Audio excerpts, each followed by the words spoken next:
As more time passes since the news breaking out on December 24th that there was some concerns with his physicals, I think it turns out the Mets really are trying to finalize a deal with Carlos Correa. And the reason I say this is because a lot of these deals have fallen through. People have leaked multiple sources saying, oh, this team is out on this guy, but this deal shut tight. And what I mean by this is that there has not been any leaks in the last couple of days. The last news we got is that Correa and Steve Cohen and Boras are still working on a deal a couple of days ago, just reaffirming the fan base that, hey, we want to get this deal done. We need Correa in New York. And I think that's really good for the fan base and for just the Mets in general. Carlos Correa needs to be a Met, man. Having Correa and Lindor as your third base and your shortstop for like the next 6 to 7 years or 8 years or however much longer they're going to be playing, because you know they might not play out their whole deal. But I think that is necessary for the Mets to have this type of winning culture, even though they already do, because Steve Cohen is going to go out there and pay everyone, that he wants to be on the team. But I think it's important because it just breathes more life into the team and proves that Steve Cohen is really trying to do this for his fans. Before we get into the Correa news, make sure you leave a like and subscribe if you want to be kept up to date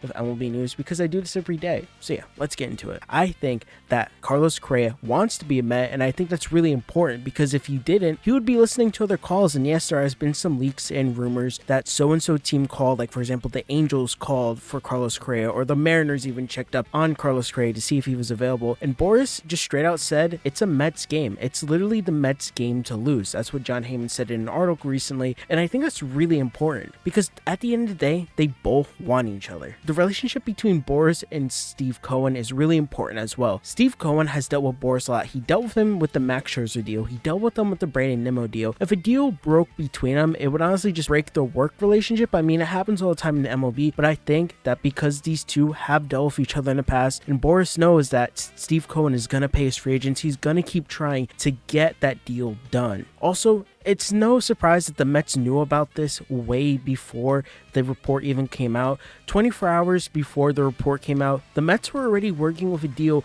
with Carlos Correa, because they knew of the injury and they knew why the physical was going to fail. They knew 24 hours before the physical even happened this would probably would happen, and that they've been working on a deal ever since. Also, GM Billy Epler and the Mets lawyers have already been dealing with Boras, like I said, before the physical, and I think it's important that everyone wants this guy to be on the Mets. They are working a deal out for each side of the party, Boras and Correa and the Mets, to just be happy overall. I think another big thing is that Correa just wanted to be a Met, man. You heard about the story how he pushed Boras down and he was so happy that he was going to the Mets instead of going to the Giants. And also, you had Steve Cohen trying to get this deal done at 8:45 in Hawaii while he was on vacation with his family and his wife, man. He wanted Correa because he thought he was the missing piece from their championship lineup. I think at the end of the day, Steve Cohen knows that his fan base wants this. His fan base spent over $1 million in ticket sales once the Carlos Correa news dropped. I mean, people want Carlos Correa to be a Met, and it's no surprise why you want him to be. He's such a great player, and he's a guy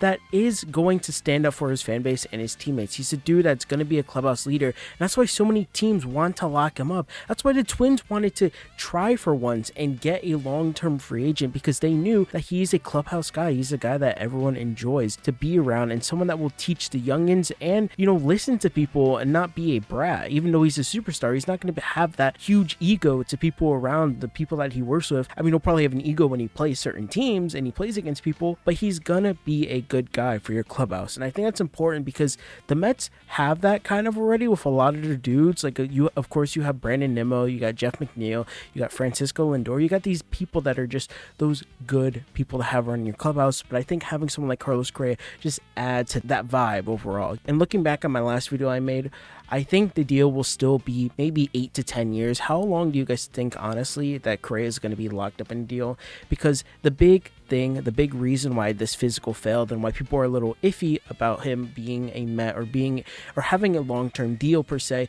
is because he kind of irritated the whole leg when he slid into a base earlier this year in September. So I think that's why a lot of these deals are kind of not falling through for Correa, but kind of like on hold just because of that physical. And on top of that, I think if this deal doesn't happen, it's going to ruin Correa's free agent market. There's going to be someone that does end up signing him, maybe for 4 to 5 years, but I think at that point the Mets are going to pay out and just get him, man.